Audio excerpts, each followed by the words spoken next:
Chapter 13.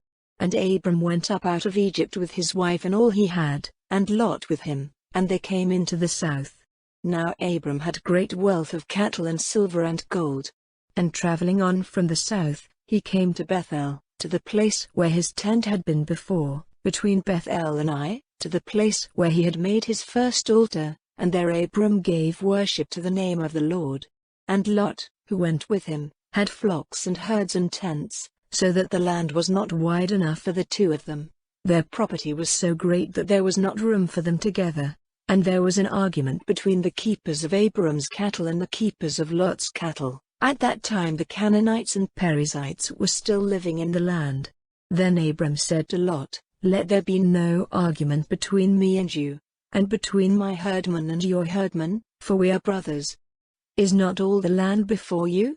Then let us go our separate ways. If you go to the left, I will go to the right, or if you take the right, I will go to the left." And Lot, lifting up his eyes and looking in the valley of Jordan, saw that it was well watered everywhere, before the Lord had sent destruction on Sodom and Gomorrah.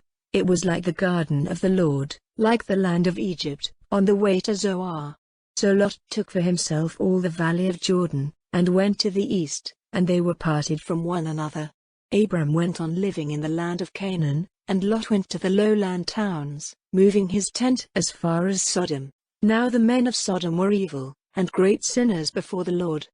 And the Lord had said to Abram, after Lot was parted from him, "From this place where you are take a look to the north and to the south, to the east and to the west, for all the land which you see I will give to you and your seed forever.